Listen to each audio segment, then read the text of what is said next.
Every time my wife, Chloe, went to a club and hired a male stripper, she'd transfer $1 million to my account as compensation. In just 5 years, my bank balance had soared to $100 million. As another $1 million transfer notification popped up, a video from that man landed in my iMessage. It was followed by a string of taunts. "Hey buddy, do you have any idea how obsessed Chloe is with me? We burned through 10 boxes of condoms in 2 days. Sorry man, Chloe's all mine again tonight. She's stepping out to call you right now. You might want to brace yourself." Almost instantly, my phone rang, the screen flashing "wife." I took a deep breath and answered. "Honey, something suddenly came up at work. I need to go on a business trip." Before she could finish, I cut her off. "Just go." She was still trying to apologize as I ended the call. Then, I called my best friend, Alex, and asked him to help me fake a private plane crash so I could disappear. Alex's jaw hit the floor when he heard my request, just as it had when he first heard Chloe and I were getting married. I was a poor kid from a small town in Appalachia, while Chloe Sterling was a princess from Manhattan's high society. Our worlds were so far apart that no one ever imagined we would end up together.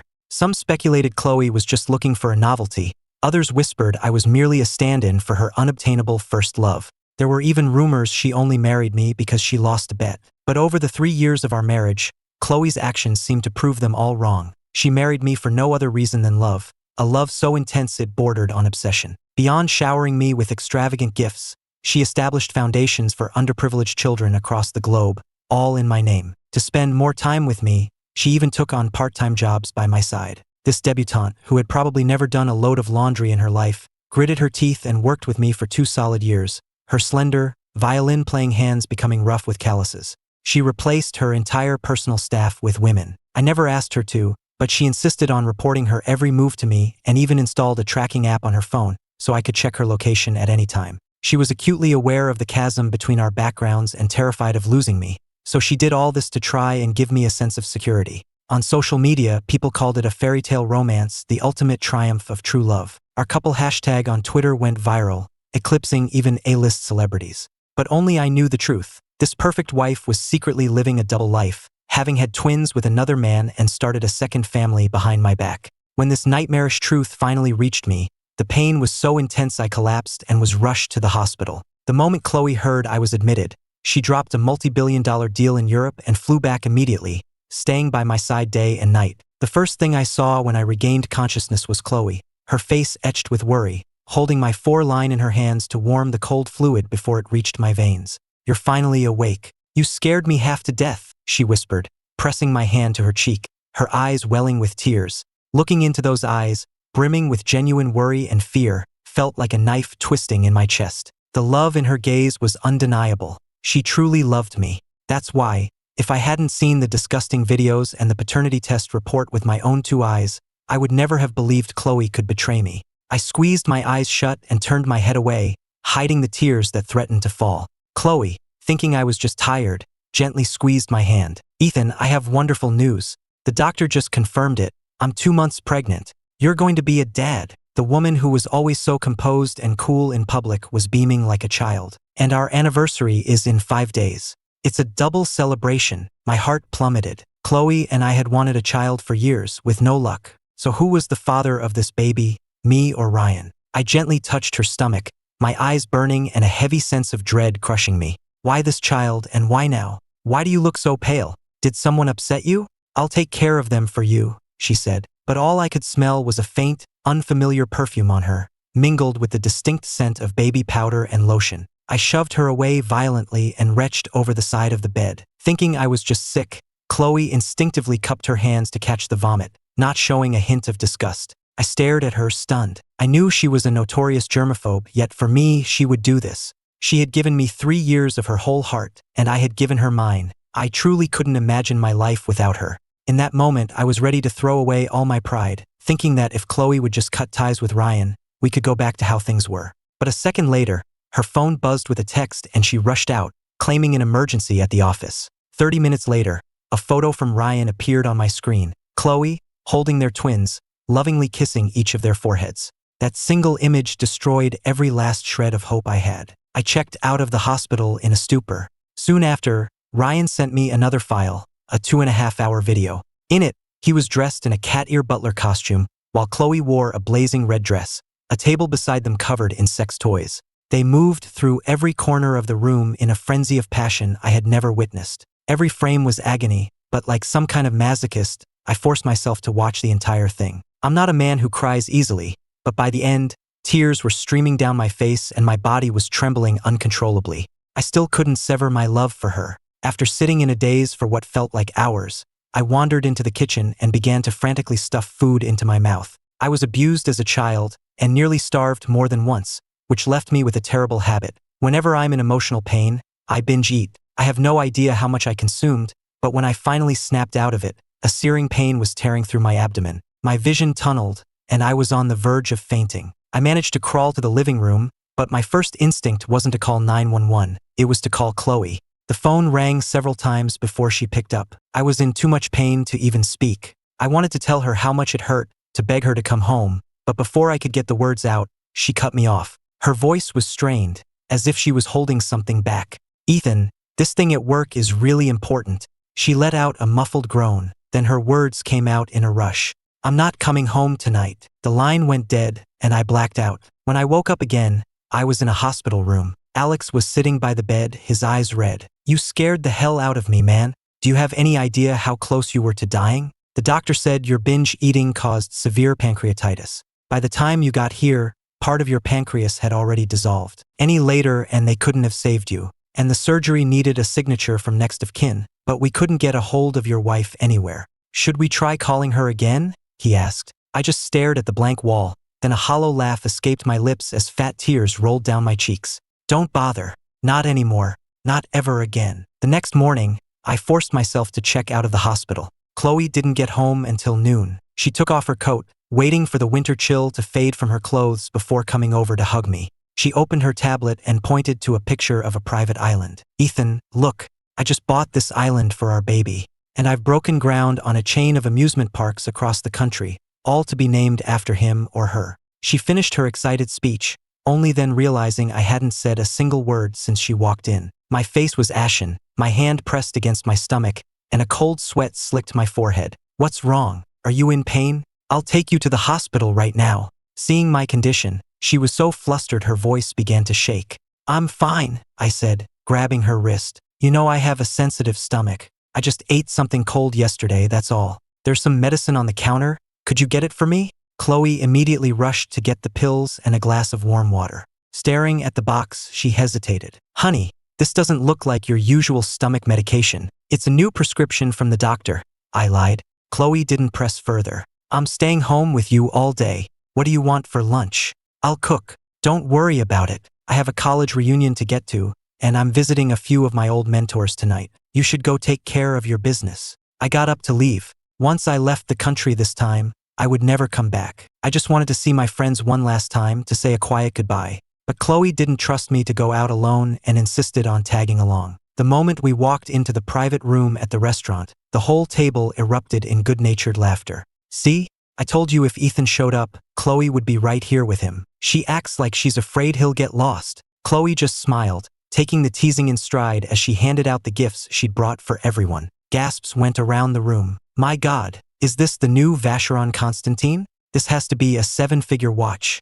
Mrs. Sterling, you spoil us every time. We owe it all to Ethan." Everyone marveled silently at the power of love, which had transformed the untouchable ice queen, Chloe Sterling, into someone so warm and approachable. "Ethan, you're a lucky man, having a wife who loves you this much." Hearing their words, I didn't beam with happiness as I once would have. I just offered a polite, empty smile. As the room filled with laughter, the door was suddenly thrown open. Ryan stood there, looking smug and triumphant. "What's this, a reunion? How come nobody told me? Or was I not in the same graduating class?" Ryan's arrival cast a pall over the room. He seemed oblivious to the cold reception, plopping down in the chair directly across from me and grinning as he eyed the gift boxes on the table. "Vacheron Constantine, nice brand, but I bet none of you knew that I'm the one who founded it." A wave of confusion went through the group. His family had been on the brink of bankruptcy. He'd been a complete failure. How could he possibly have founded a luxury brand like that? "My family hit a rough patch, it's true," he said, "but then I met my wife. 2 years ago, she invested a few billion, pulled a lot of strings, and worked day and night to set up my company for me. And that's not the only one either." As he spoke, his eyes flickered toward Chloe before landing on me with a challenging smirk. My breath hitched. I remembered a time 2 years ago when Chloe was incredibly busy. She told me she was expanding the Sterling Corporation's overseas markets. In reality, she was building an empire for Ryan. A sharp pain radiated from my chest, and the incision from my surgery began to throb in sympathy. I instinctively clutched my stomach. Ethan, what is it? Are you okay? Chloe shot to her feet, her voice tight with panic. I'm calling a doctor. Ryan sneered. Ethan, you're a grown man. Why are you so dramatic, always looking like you're at death's door? The words were barely out of his mouth when Chloe's expression turned thunderous. She slapped him hard across the face. Shut your mouth and get out, or I'll make sure you never speak again. Ryan touched his cheek, then brought his hand to his nose and sniffed it theatrically, a slow smile spreading across his face. Okay, I'm going. Don't you get upset now. As soon as he was gone, the lively chatter returned to the room, but my face remained deathly pale. Chloe gripped my hand tightly. Ethan, tell me where it hurts. The doctor is on his way. I pushed her hand away. I'm fine. I just need to use the restroom. Don't follow me. The moment I stepped into the hall, Ryan cornered me. He sneered, don't think you're so special just because she slapped me for you. We have children together, a son and a daughter. They were carried by a surrogate, but they're our blood. Her heart is already leaning my way. Believe me, all I have to do is say the kids have a fever, and she'll come running back to me in a second. When I got back to the room, Chloe's face was a mask of anxiety, just as he'd predicted. She walked over and kissed my cheek. Honey, something urgent came up. I have to get back to the office. I told the manager to put everything on my account. You and your friends have fun. But you said you were going to spend the day with me. Can't you stay? I asked, looking into my calm eyes. For some reason, a wave of panic washed over her. She had a sudden, gut-wrenching feeling that if she walked out that door today, she would lose something irreplaceable. But Ryan had said the children were sick. They were her flesh and blood. She had to go. In the end, she gently pried my fingers from her arm, one by one. Ethan, I promise I'll be back tonight to be with you, okay? I took a deep breath. It was true. Her heart had already chosen its new direction. 30 minutes later, a video from Ryan arrived. I knew what I was about to see, but my hand still trembled as I pressed play. I feel like I can't survive a second without seeing you, Ryan's voice cooed.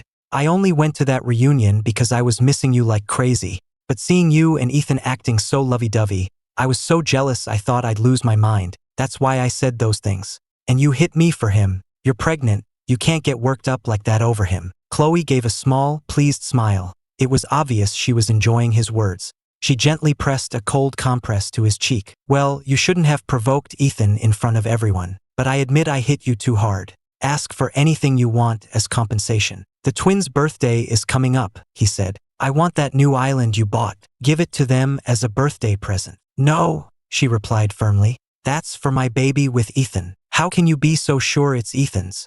The month you conceived, you and I were together almost every night. Don't be ridiculous. This is Ethan's baby. I would only carry it myself if it was his. Ryan's expression hardened for a second, then softened into a wheedling smile. I had an astrologer check. The island's energy is perfectly aligned with our children's charts. It will bring them incredible luck. You promised you'd compensate me. Please, my queen. And this time, Chloe actually agreed. At the end of the video, Ryan looked directly into the camera and smirked. A text followed. See? Even something she promised you, all I have to do is ask, and it's mine. You've lost, Ethan. I sat frozen, phone in hand. So the things she did for me, she also did for him. The special gestures, the grand promises, none of it was unique to us. At that moment, I felt a profound exhaustion settle over me. But it would be okay. Once I was away from Chloe, everything would be okay. And I could leave tomorrow. That afternoon, I went to visit one of my old professors. Before I left, he insisted on taking me to a nearby Buddhist temple to get a blessed charm for my safety.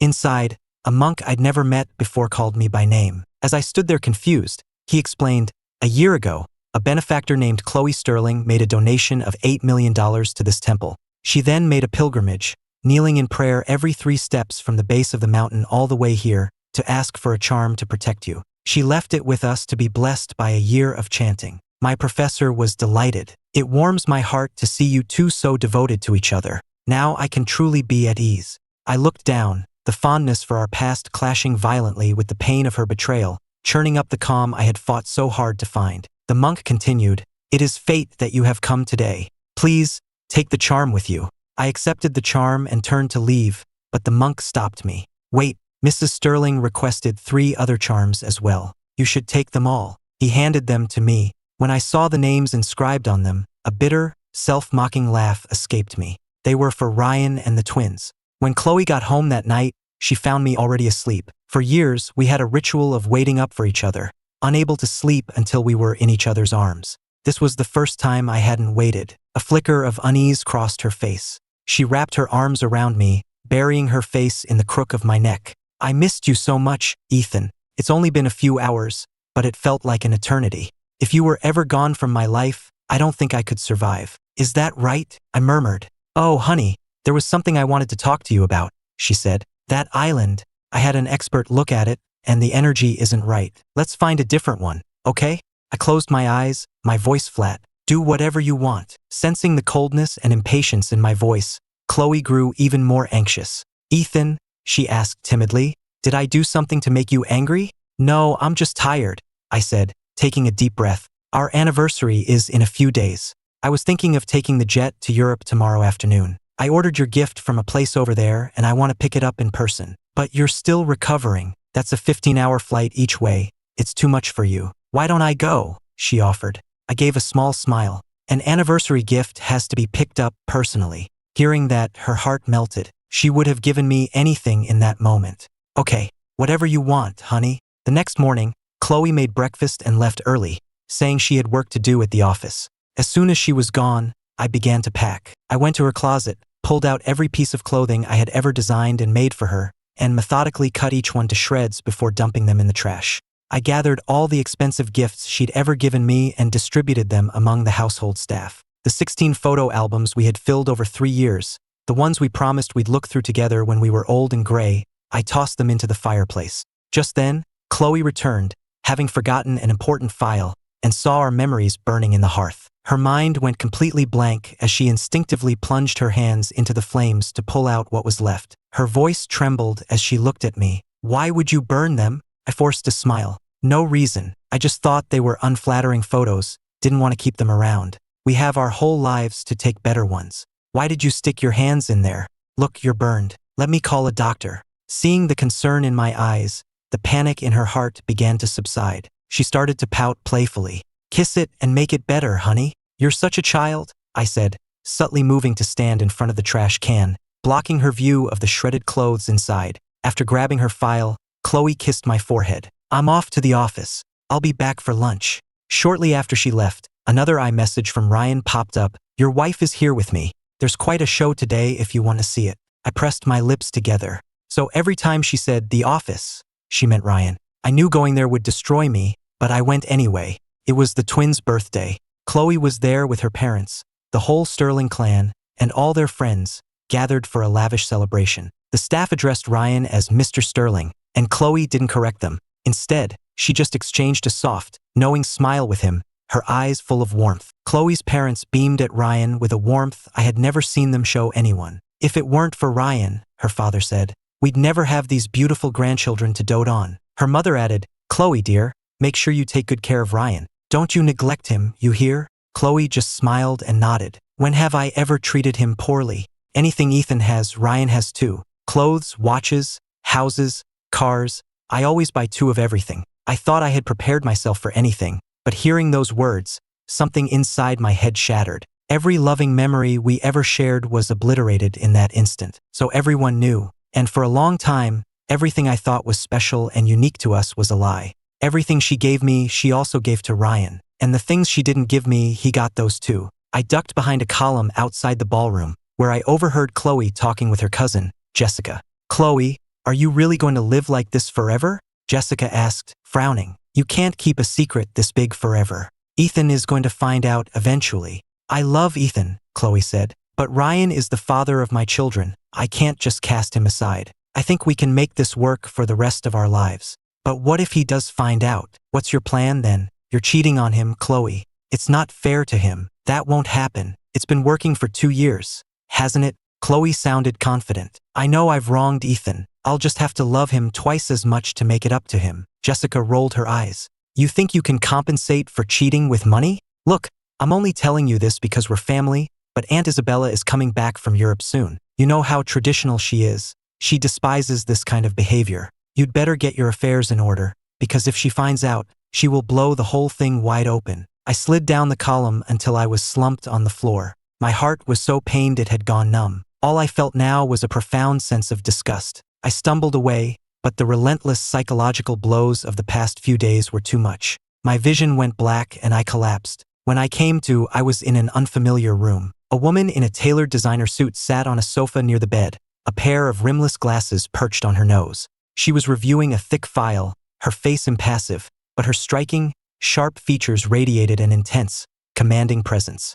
I sat up, disoriented for a moment, before recognizing her as Chloe's aunt, Isabella Thorne. She ran her business empire from Europe, and I'd only met her a handful of times. All I really knew was that Chloe was slightly terrified of her. Isabella was only 2 years older than Chloe, but when they were kids, she was the one who disciplined Chloe when her parents wouldn't. Chloe always described her as stern, serious, and a stickler for the rules. "You're awake," Isabella stated, closing the file. "The doctor said you recently had surgery and haven't fully recovered. Combined with extreme emotional distress, it caused you to collapse." She walked slowly toward the bed. "Chloe doesn't know about your surgery, does she? Otherwise, she never would have let you end up collapsing alone on a sidewalk." I was silent for a long moment. "Thank you for your help today, but please, don't tell her about any of this." When Isabella didn't respond, I lowered my voice and pleaded, "I'm begging you." Isabella seemed surprised. It was clear there was a serious problem between my wife and me,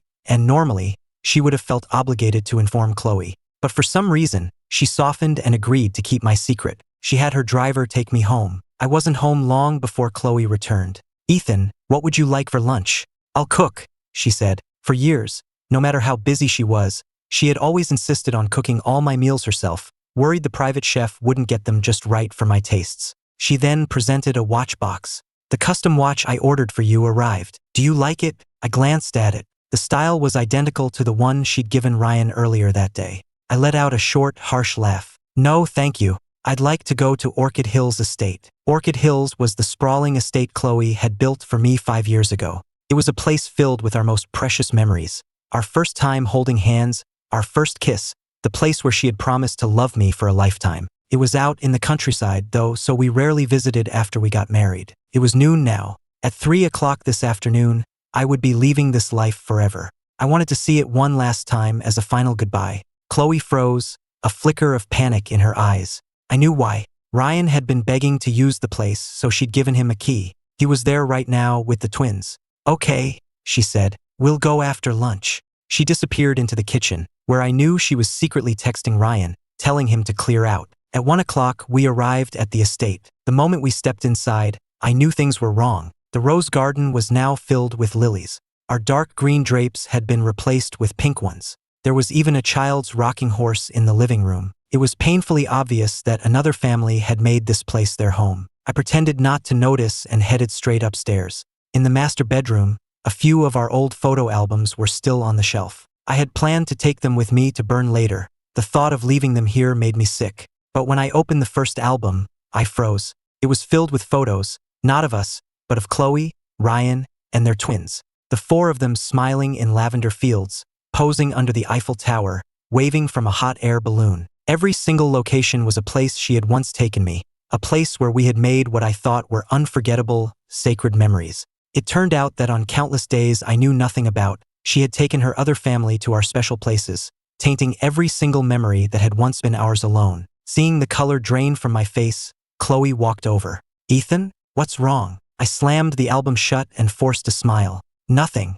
I want to go home now." I turned to leave, but just then, her phone buzzed. A look of panic flashed across her face. "Honey, I just need to use the restroom. Can you wait for me downstairs?" I nodded and went down, but a few minutes later, instead of coming down, she ran back and slipped into the guest bathroom on the main floor. Curious, I followed and heard her anxious whisper through the door. "I told you to take the kids and leave. Why are you still here? Don't you miss me, darling?" Ryan chuckled. "We've done it in your bedroom right under your wedding photo. But now he's right outside the door. Isn't this even more exciting?" "Don't let it happen again," she warned, though her voice lacked conviction. A few soft sounds followed, the kind that make your heart race. I stood outside the door, feeling nothing at all. I just wondered, How had the woman I loved become this person? Or had she been this person all along, and I was just too blind to see it? I thought back to when Chloe first introduced me to her high society friends. Those wealthy heirs offered us congratulations to our faces,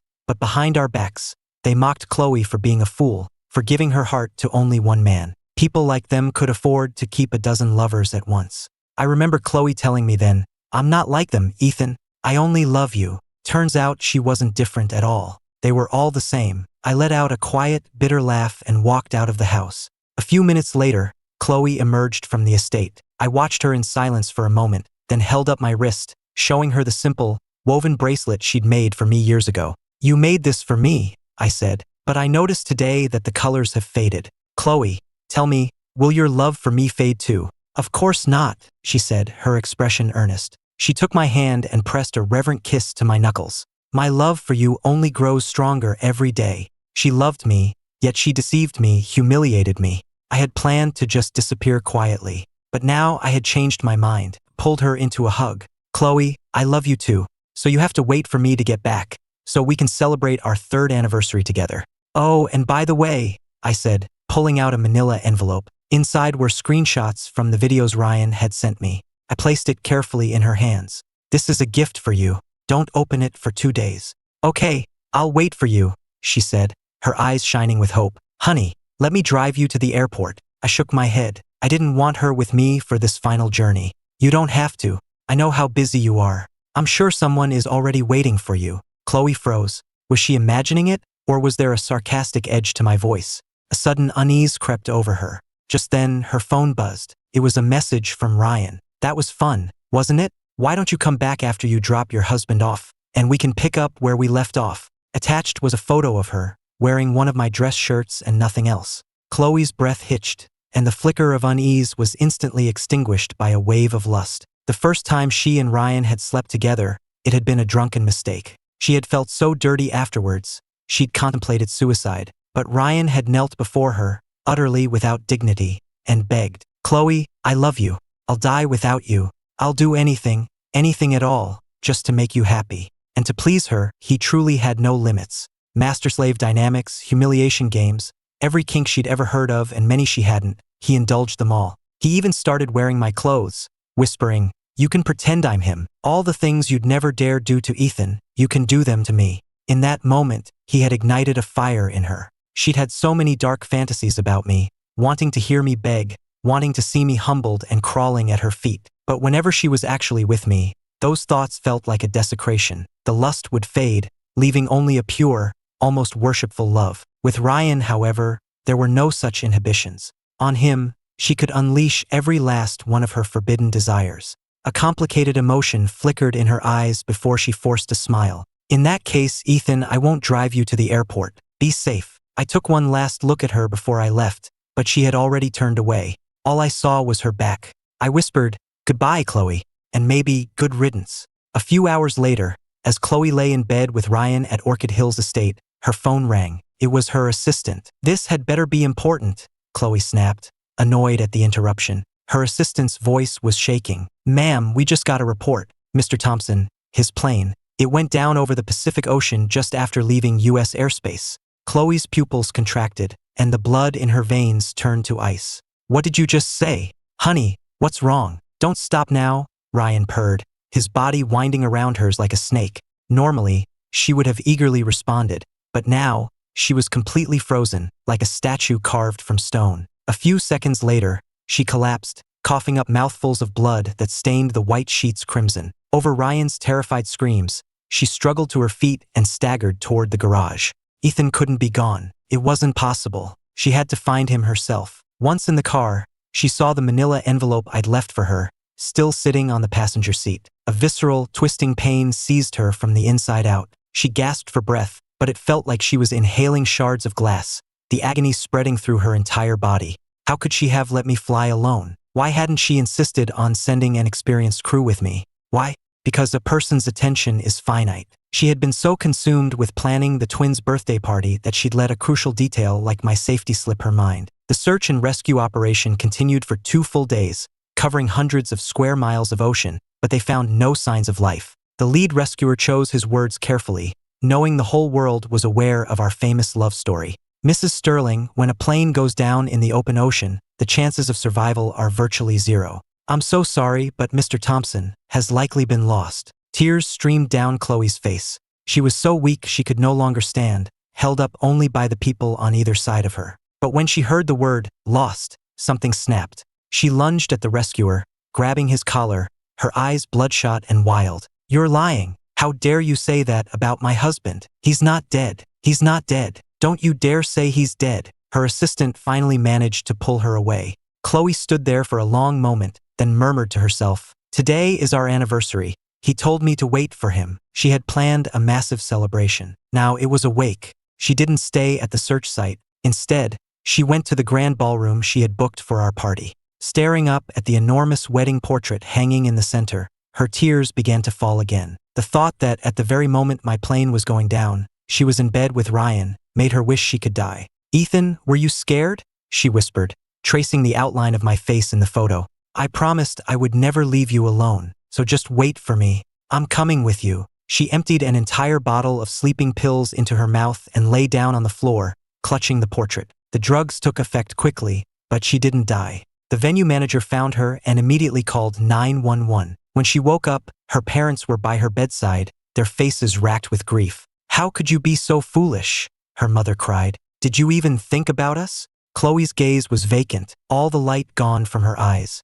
"Just pretend you never had a daughter. Without Ethan, I can't live." Her parents both broke down, sobbing uncontrollably. Isabella watched her with a weary expression, thinking how this niece of hers had defied the entire Sterling family 3 years ago for Ethan, and now that he was gone, she was determined to follow him to the grave. What kind of hold did this man have on her? Just as she was about to say something, Chloe grabbed her hand. "Aunt Isabella, in my car, on the passenger seat, there's an envelope. Can you please get it for me?" It was the last thing he had given her. She had no will to live, but before she died, she wanted to see his final gift. Isabella instructed the private nurse to watch Chloe closely, then went to retrieve the envelope herself. When she returned, she found a man and 2 small children in the room. The man was weeping. "Even if you don't care about yourself, you have to think of your children, your own flesh and blood." Isabella frowned, her hand freezing on the doorknob. What was this? As far as she knew, Chloe and Ethan didn't have any children. Where did these kids come from?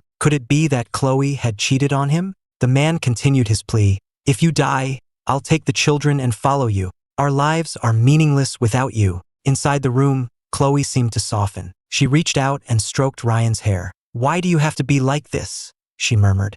Isabella's face was like ice as she strode in and tossed the envelope onto the bed. "Here's what you asked for." As Chloe opened the envelope, Ryan was still clinging to her hand, pouring his heart out. "Chloe, I know I didn't like Ethan, but I'm truly sorry for what happened. The dead are gone, but the living must carry on. Please don't do anything foolish again. Let me be the one to stay by your side from now on, okay?" He had waited for so long, and finally, the day Ethan died had arrived. From now on, Chloe would be his and his alone. He was lost in a fantasy of their wonderful future together, struggling to hide the triumphant smile on his face, completely oblivious to the fact that Chloe's expression was growing darker by the second. The next second, Chloe hurled the contents of the envelope at him. She shot to her feet, her face a mask of fury, and lunged, her hands closing around his throat. I told you I would give you anything you wanted, but you were never to hurt him." Ethan knew. How could you? How could you tell him? How could you provoke him over and over again?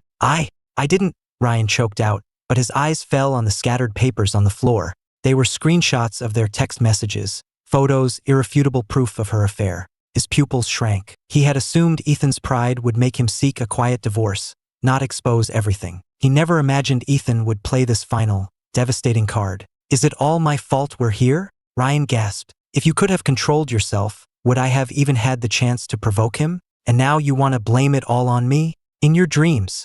I'll tell you what, maybe it wasn't a plane crash.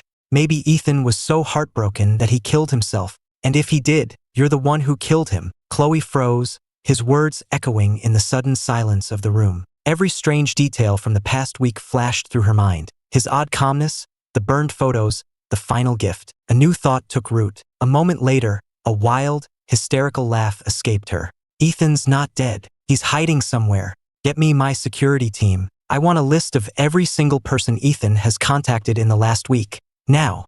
It's been 3 months since I arrived in Europe. For most of that time, I've kept the curtains drawn, just sitting in my room and staring at nothing for hours on end. I know this depression is because of Chloe. Even though she's gone from my life, the memories are carved so deep they've become a part of me.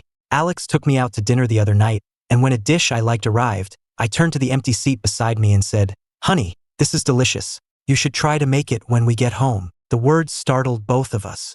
I need time to get used to being alone again, and time to finally erase Chloe from my soul. Another 3 months passed. I finally adapted to my new life. I'm taking care of myself, and I rarely think about Chloe anymore. In college, I earned dual degrees in software engineering and AI, and I've rediscovered my passion for coding. In the binary world of ones and zeros, everything is predictable. Once you master the rules, you can use that certainty to build infinite possibilities. I like that feeling of solid, tangible control. I worked in the field for years after graduation, gaining a lot of experience, so I've started developing my own tech brand. After another 3 months of work, the first product was ready.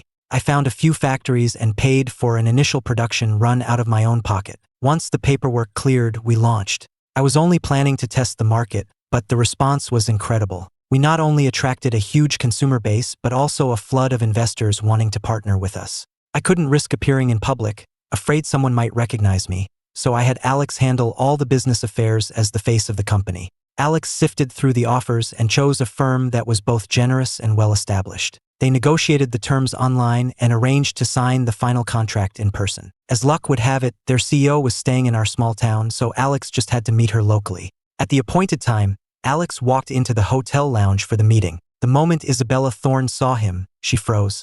Alex didn't recognize Isabella, of course, and had no idea he'd just given me away. After he left, Isabella called her assistant. "Find out where that man is staying and who he's with." A few days later, Alex and I went to a local pub for a drink, where we politely fended off a few women who tried to chat us up. "You know, that CEO I signed the deal with the other day," Alex said. She was drop-dead gorgeous. Absolutely stunning. But man, she was intimidating. She had this powerful aura. I just couldn't work up the nerve to ask for her number. He sighed dramatically. Why was I such a coward? Total missed opportunity. I'll probably never meet anyone that beautiful again. A second later, he shot up from his seat. "Wow, that girl who just walked by is totally my type. I'll be right back." Shortly after he left, the cushion next to me dipped. Thinking it was Alex, I leaned over and rested my head on their shoulder, just like I always did. "Back already?" I asked lazily, but the scent of their perfume was unfamiliar. I shot upright, knocking over my glass of water and soaking my jacket in the process. As I fumbled to dry the fabric, I stammered an apology. "I'm so sorry. I thought you were someone else." "It's quite all right," a cool female voice replied. That voice. I snapped my head up. Isabella Thorne. A cold dread shot up my spine. What was she doing here? Did this mean Chloe knew I was alive? Were they here to drag me back? The questions raced through my mind, but I didn't have time for answers. There was only one thought: run. I spun around, but Isabella was faster. She grabbed my wrist, stood, and in one fluid motion, pinned me against the wall. She was wearing a large overcoat, so to anyone glancing over, it probably just looked like an intimate embrace, common in a place like this. No one paid us any mind. "Why are you running?" she asked, her voice as cool as ever. "I'm not going to hurt you, but you are coming back with me to see Chloe." I turned my head to glare at her. "Miss Thorne, where I go is my business. You have no right to interfere. Now let me go." She only tightened her grip. "Because you faked your death, Chloe tried to kill herself. Repeatedly.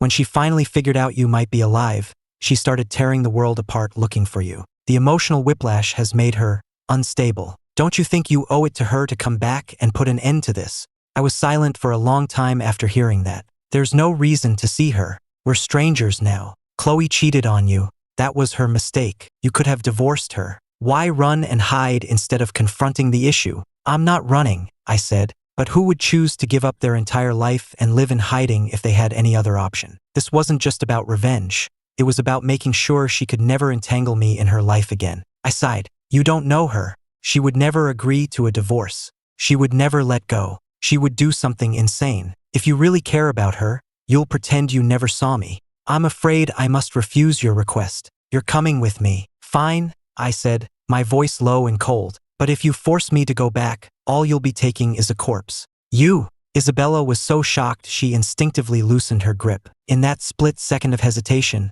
I broke free and ran. Alex and I booked a flight that night and flew to another country. The day after we got settled, I opened the front door to find 2 neat rows of bodyguards lining the walkway. A luxury sedan pulled up, and Isabella stepped out. "What the hell do you want from me?" I asked, exasperated. "I'm here to propose a deal," she said calmly. "I want you to stay somewhere I can keep an eye on you. In exchange, I will give you full access to the core technologies of every tech firm I own." She had clearly done her research.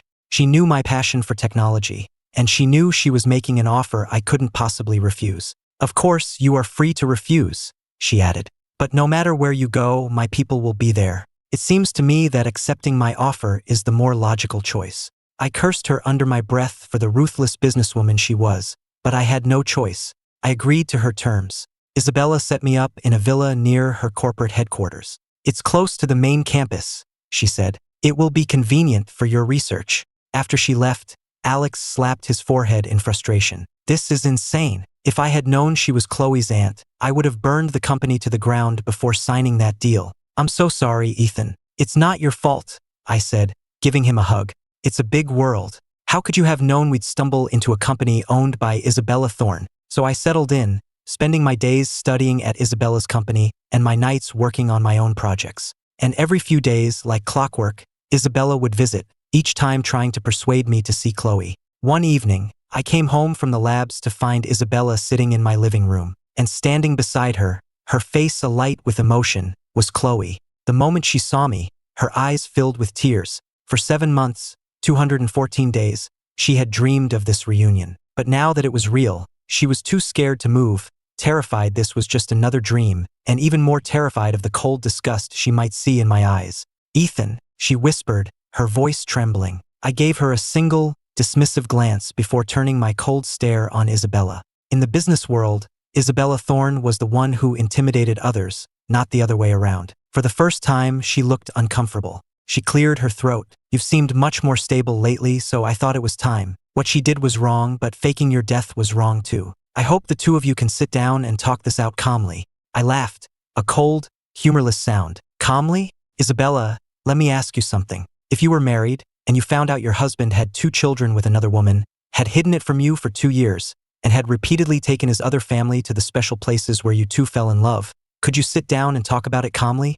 Isabella was speechless. Beside her, Chloe lowered her head, her face as white as a sheet. "I faked my death because I wanted nothing more to do with you, ever again. But since you've found me, let me make myself perfectly clear. There is no future for us. Don't delude yourself into thinking you can harass me into forgiving you or that we can ever fix what's broken." I paused for a beat. "That day at Orchid Hills, when you and Ryan were in the bathroom, I was standing right outside the door.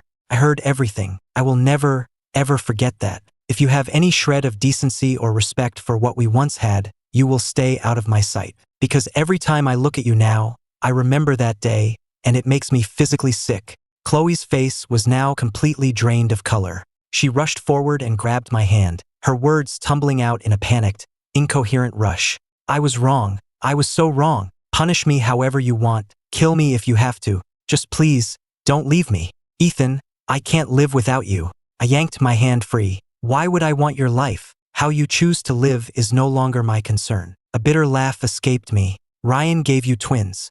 Your whole family knows, don't they? They've accepted him. You have your perfect little family now. You can go live happily ever after with him." She grabbed my hand again, desperate. "I cut him off. I'll never see him again. I swear. Please, just give me a chance to make it up to you." She was so desperate she started to sink to her knees, but I hauled her back up. "Are you deaf?" I said. "It's over. There is no chance for us. Stop this pointless groveling. I can't lose you." Chloe sobbed, her words lost in a torrent of tears. Standing off to the side, Isabella sighed. Though she was only a couple of years older, she had watched Chloe grow up, and she had never, ever seen her so broken and pathetic. I, on the other hand, was reaching the end of my rope with Chloe's incessant begging. In a moment of cold calculation, I shoved Chloe away, grabbed Isabella by the lapels of her suit, and, as she stared at me in stunned confusion, I kissed her hard on the mouth. Chloe's sobbing stopped instantly. "It's over between us," I said, turning back to Chloe, "because I'm interested in your aunt now."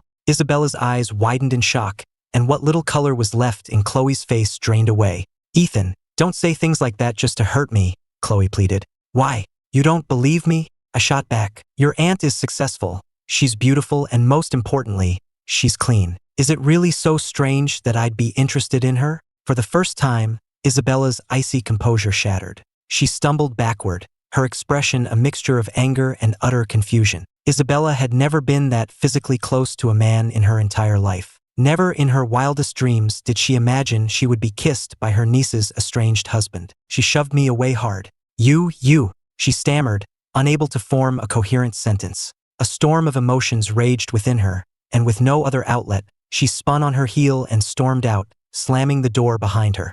I turned back to Chloe with a smirk. Do I need to prove it to you further? She collapsed onto the floor, her face a deathly white. She knew me too well. One look in my eyes and she knew exactly what I was doing. She knew I was just trying to hurt her, to make her finally give up. But even knowing it was a lie, the sight of me kissing another woman was still a pain so sharp she couldn't breathe. A sudden thought struck her. When I first found out, when I saw those videos of her and Ryan, was my pain 1,000 times worse than what she was feeling now? She squeezed her eyes shut as tears streamed down her face. She had no one to blame but herself. She had single-handedly destroyed everything. The next day, I went to Isabella's corporate campus as usual. I ran into her waiting for the elevator.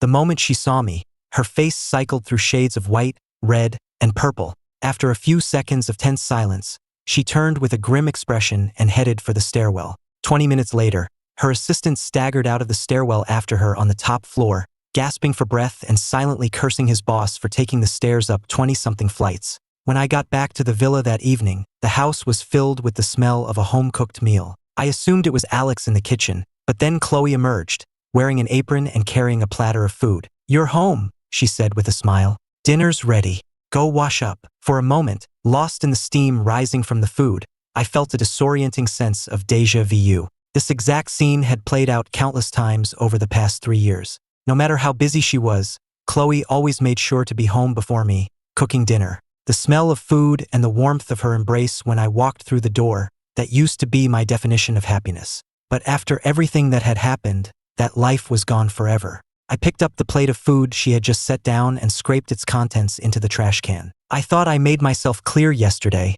I said. "Don't waste your time with pointless gestures like this." The color drained from Chloe's face, her smile freezing in place. But after a moment, she forced it back. "You must not like this dish. I'll go make something else." "Chloe, do you need me to repeat everything I said to you yesterday?" "You can say it as many times as you like," she replied, her voice steady as she carried the empty platter back to the kitchen. "But I won't listen. I'm not leaving you and I'm not giving up. So from now on, I'm staying here to take care of you. I'll stay until you forgive me, or until the day you die." "You're going to stay here? Fine. If you won't leave, I will," I declared. I had barely taken a step toward the door when she spoke again, her voice soft but laced with steel. "Your friend Alex, your other friends, your old professors back in the States. If you disappear from my life again, I will personally ensure that they are ruined, that they have nowhere left to go." "Chloe, have you no shame?" I snarled. "I don't want to do this," she said, her hands moving deftly as she chopped vegetables, though her rhythm faltered and she nicked her finger. She stared at the drop of blood for a moment before continuing. "But it's the most effective way to make you stay, isn't it?" I didn't answer. The large house was filled with a heavy silence. She quickly prepared another meal, but I had no appetite. I didn't even want to look at her. I just went upstairs to bed. I lay awake all night, finally drifting off as the sun came up. The ringing of my phone woke me just before noon. "Why aren't you at the office today?" Took me a second to realize it was Isabella on the line. "Why do you care if I come in or not?" I snapped. "Do I need to report my every move to you? Don't you have better things to do?" Isabella was taken aback by my hostility. Before she could reply, I hung up. Staring at her phone screen, she let out a short, incredulous laugh at her own behavior. Had she lost her mind? What did it matter to her if I showed up or not? Why had she felt the need to call and check on me, only to get an earful for her trouble? Now wide awake and thoroughly annoyed, I couldn't get back to sleep. I got up, showered, and went downstairs. Chloe had lunch ready and was waiting at the table. When she saw me putting on my jacket, she stood up and asked timidly, "Ethan, lunch is ready. Aren't you going to eat at home?" "The sight of you kills my appetite," I said coldly. "If I have to eat here, I'll eventually starve to death." "Then, please come home early tonight," she whispered. My only reply was the sound of the front door slamming shut. I left the villa with no appetite, just a gnawing irritation. I used to be baffled by Alex's on-again, off-again relationship with his girlfriend. If you don't love someone, leave. If you do, stay. Why the endless drama? Now I get it. Love has an inertia. Even when you've decided to let go, it keeps pulling at you, tearing you apart. Agitated and restless, I ended up at the most exclusive private club in the city and ordered a dozen models to my suite. One of them came over, and as I took a sip of my drink, she leaned in to kiss me. I didn't pull away, but just as our lips were about to meet, the door was kicked open with a loud bang. A hand shot out and yanked the model away from me. Isabella's face was a frozen mask of fury. She swept her gaze over the other models in the room. "Out!" she commanded. Then she turned to me. "Do you have any idea what you are doing?" Leaning back on the sofa, I took another drink. "I do. But what business is it of yours? I'm paying for their time. You have no right to dismiss them. You're the one who should leave. Don't interrupt me." We'd barely exchanged a few sentences when Chloe herself rushed in. Her eyes scanned the models, a cold fury simmering just beneath the surface. But when she spoke to me, her voice was pleading. "Ethan, please, can we go home? These women, they're not clean. They're dirty." I shot back. "And you are." The color drained from Chloe's face. I knew she had people following me. That's how she'd found me so quickly. "You can keep another man on the side, but I can't enjoy the company of other women? Next time, don't bother showing up. You're ruining the mood." I turned my sarcastic gaze to Isabella. "Aunt Isabella, are you still here? My legally wedded wife has no right to tell me what to do, so what gives you the right to judge me? If you have this much time on your hands, I suggest you find a hobby. Now both of you get out and close the door on your way." Chloe knew she had no moral high ground, so she stood there silently. But how could she possibly leave me here with these women? The very thought made her burn with jealousy. Beside her, Isabella's chest rose and fell with suppressed anger at my words, but she was even more furious with herself. She had come to this club for a business meeting, but the second she saw me with that model, she had stormed in without a second thought. She had no idea what had possessed her. Just as the tense standoff reached its peak, another man burst into the room. He immediately fell to his knees and grabbed Chloe's legs. "Chloe, how can you be so heartless? Don't you even care if your own children live or die?"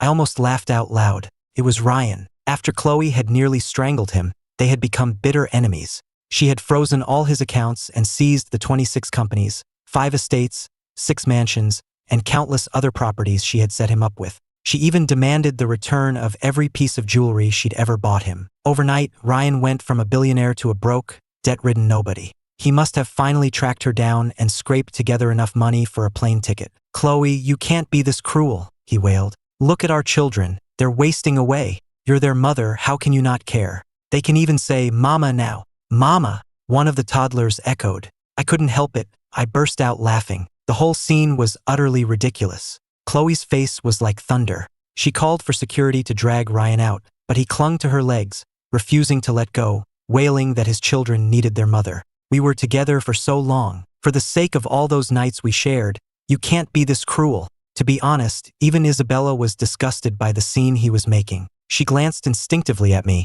but I was just watching the drama unfold with detached amusement, slowly peeling a piece of fruit. The truth was, even though Isabella lived abroad, she'd heard all about our great love story. She'd even seen the viral videos and social media posts about us. Back then, the love in my eyes when I looked at Chloe was unmistakable. I used to get jealous if she so much as glanced at another man. Not like this. Now, my eyes were cold and empty when I looked at her, as if she were a complete stranger. How much pain does it take to change a person so completely? For the first time, Isabella lowered her head, a pang of guilt striking her. Had she made a mistake, telling Chloe where to find me? After a prolonged struggle, security finally managed to drag Ryan away, his wails echoing down the hall. Chloe looked at me, her eyes full of guilt. "Don't say a word," I cut her off. "Right now. The sound of your voice makes me sick." An expression of pure panic and despair washed over her face, making her look just like Ryan as he was being hauled away. I didn't go back to the villa that night. Chloe eventually found me down by the river. "It's cold out here, Ethan. Let's go home." "Home?" I scoffed. "I don't have a home with you. Chloe, I am begging you. Please just leave. Have some mercy and stop torturing me, okay? I gave everything for our love. I nearly died for it. What more do you want from me? Do I have to actually die before you'll finally let me go?" Her eyes instantly reddened, her lips trembling as she whispered my name. "Ethan, Chloe, please, Just give me a reason to live. If I have to spend the rest of my life looking at you, I'd rather jump off this bridge right now. It would be a cleaner end. Just then, my phone rang. It was Alex. Man, I have to tell you something. Your old number was disconnected, so they called me. It's your biological father. He's critically ill, and he's asking to see you one last time. I stood there, frozen. I knew that going back to the States meant returning to territory where the Sterling family's influence was absolute. Once I was there, getting out again would be nearly impossible. But I booked a flight that night anyway. Chloe and Isabella came with me. I hadn't seen my father in more than 10 years. My last memories of him were from when I was a child, when he was always bruised and hungry, a walking skeleton. Now, I stood outside his hospital room, unable to bring myself to open the door. Ethan, I'll go in with you, Chloe said, gently taking my hand. Get lost? I snarled, pulling my hand away. Stay out here. You are not coming in. I opened the door and went inside. Hearing my footsteps, my father struggled to open his eyes. You came, he rasped. There's nothing much. I wanted to say, thank you. I just stared at him. I never wanted his thanks. I just wanted him to be free. You don't have to thank me. Saving you was about saving myself, too. The door opened again, and his new wife and their daughter came in. In the small room, I was suddenly crowded out with nowhere to stand. It was always like this with him. There was never any room for me. I turned to leave. Ethan, he called out, his voice surprisingly strong. I'm sorry. For all those years, I took it all out on you. I didn't treat you right. You don't have to apologize, I said without turning back. A few days later, my father died. I didn't cry at the funeral, but on the drive back, I suddenly told the driver to pull over, and I stumbled out of the car and collapsed on the side of the road, sobbing uncontrollably. Isabella got out of the car and moved to drape her coat over my shoulders, but Chloe stepped between us, blocking her hand. She felt her aunt was being far too concerned about her husband. It was one thing for her, his wife, to be here, but for Isabella, a distant relative by marriage, to drop multimillion-dollar deals to fly across the world? Chloe couldn't help but suspect she had ulterior motives concerning me. She fixed Isabella with a cold, hostile stare. I can take care of my own husband. I don't need your help, Aunt. She then turned to embrace me, but I shoved her away. Get away from me. If you have any pity at all, Chloe, just leave me alone today. The sight of you makes me sick. Chloe's hands froze in midair. A sharp pain lanced through her chest. Had she really become that repulsive to me? Was there truly no hope of ever winning me back? Her shoulders slumped as she turned and walked heavily back to the car. For the next few days, I refused to see her, and she was smart enough to stay away. But the house I was staying in was surrounded, 3 layers deep, by her security personnel. Chloe had placed me under house arrest. 2 weeks later, Chloe appeared in my room late at night. She sat on the edge of the bed, gently stroking my cheek. You've gotten so thin, she murmured. How long do you plan on keeping me here? I asked. Forever, she said with a smile, leaning in to hug me. I've cleared my schedule. I'm not going anywhere. I'm going to stay right here with you, and you're going to stay with me. I know how much you care about your friends. If you try to leave me again, I will make every single one of them suffer a fate worse than death. I sneered. You're insane. I'm not, she whispered, holding me tighter. But if you leave me again, I will be. The next day, she had hundreds of designer suits and gowns delivered to the house. She wanted to have a photo shoot to make up for our missed 3rd anniversary. She had a whole crew there, lighting, stylists, everything. Just as the photographer was about to take the first shot, I grabbed the prop cake from the table and smashed it all over her. Go to hell, you bitch. I'm not taking any damn pictures with you. Chloe calmly wiped the frosting from her dress. There are plenty of other gowns, and plenty of other cakes. If you're not finished, by all means, continue. I smashed a dozen more cakes on her that day. On the final one, she frowned slightly, pulling me into an embrace. Ethan, can we please just take the photos first? After that, you can do whatever you want. I smiled sweetly and smashed the last cake right in her face. No, we didn't get any photos taken that day. The next morning, Chloe was woken by a call from the head of house. Careful not to wake me, she slipped out of the bedroom. What is it? Ma'am, Miss Thorne is at the front gate. She insists on seeing you. The butler mentioned that this was her aunt's 6th visit in 2 weeks. What can I do for you, Aunt? Chloe asked. I'm here to see Ethan, Isabella replied. His phone is off. Chloe, are you holding him here against his will? Even though you're married, that's still illegal. Aunt, you're right. We are husband and wife, Chloe said, stepping closer, her voice dropping to a low hiss. And as his wife's aunt, Don't you think you're a little too interested in my husband? So he kissed you. It meant nothing. He was just trying to hurt me. You don't actually believe he's interested in you, do you? Isabella stiffened. Aunt Isabella, don't come here again, whether you have a reason or not. You are not welcome here. As Chloe walked back to the house, the thought of another woman wanting her husband ignited a fire of jealousy so hot she felt it might consume her. No, it wasn't safe here. She would take me to the private island she'd bought. She immediately called her assistant to make the arrangements. She was busy for the next few days preparing for the move. The day before we were scheduled to leave, her assistant called in a panic. Ryan had shown up at the Sterling Tower. He was on the roof with the twins, threatening to jump if she didn't come see him. With a dark expression, Chloe rushed to her office. Shortly after Chloe left, Isabella and her security team forced their way onto the property. She found me standing on the balcony. She stood beside me in silence for a long moment, until I finally turned to her with an impatient glare. What do you want? Taking a deep breath, she finally spoke. Do you remember, when you were a little boy, you saved a girl who had been kidnapped? My eyes widened. That was you? You remember me? Of course I remember you, she said, a faint, sad smile on her lips. You promised someone would come for us. You're not just saying that, are you? I asked, stunned. Of course not, she insisted. I kept my promise. I promised I'd get help, she continued. But we waited and waited. A month went by, then a year, and no one ever came. My father grew to hate me for it. He said I was a liar, just like my birth mother. I never saw him smile again after that. Isabella quickly explained. I did call the police. I swear I did, but I got very sick right after, and by the time I recovered, I couldn't remember the exact location of that town. I've been looking for you ever since. I turned away with a sneer. It doesn't matter anymore. But now I almost wish I'd never helped you. Maybe then my father wouldn't have hated me, and I wouldn't be trapped here now with that disgusting woman. Isabella stood frozen, a sharp pain tightening in her chest. Wait, she said, stepping in front of me. I'm so sorry. I can't change the past, but I can help you now. If you want to leave, I'll get you out of here, right now. Chloe threatened my friends, I said. If I leave, can you guarantee she won't hurt them? I can, Isabella promised without hesitation. I'll trust you one last time, I said. I had no other choice.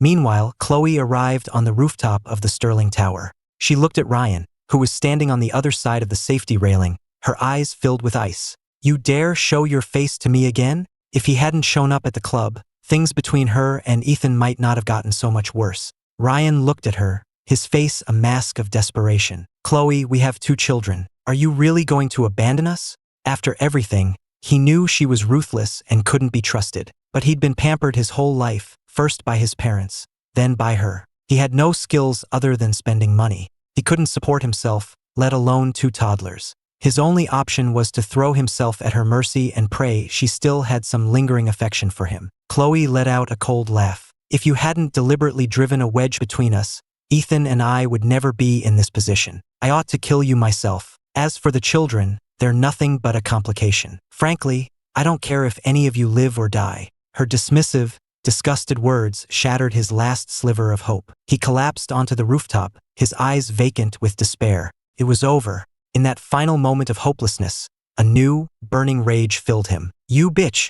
Am I the one who ruined your marriage? If you were such a perfect, faithful wife, how did I manage to get you into my bed over and over again? You got what you wanted, and now you're blaming me for everything? Takes 2 to tango, Chloe. You're just as rotten as I am. Chloe just laughed, giving him one last look as if he were an amusing sideshow. As she turned to leave, she heard his final, agonized scream. Chloe! Chloe Sterling! I curse you. May you never have the one thing you truly want. I hope you die a miserable death. Chloe just scoffed. But as she stepped out of the building's main entrance, 3 dark shapes plummeted from the sky, landing just in front of her. They hit the pavement with a series of sickening thuds, like watermelons dropped from a great height. Bone and flesh shattered on impact, and a spray of red and white splattered across her face. Chloe stood frozen for a few seconds before her brain registered the 3 broken bodies on the ground in front of her. Her face went white. It wasn't fear she felt, so much as pure, unadulterated shock. She was taken to the police station for questioning. When she finally got home late that night, she found her entire security detail drugged and tied up, the surveillance system destroyed, and me, gone without a trace. She nearly went mad with panic, violently shaking the unconscious head of house. screaming at him to tell her what happened. He was jolted awake. "Ma'am," he groaned. "It was your aunt, Miss Thorne. She and her men, they took Mr. Thompson." "Isabella," Chloe hissed through clenched teeth. In that moment, she could have torn her aunt limb from limb. She immediately ordered a lockdown of all the city's airports and highways, but it was too late. I was already on a private jet, high above the country. After a long flight, we landed in a small, remote town in South America.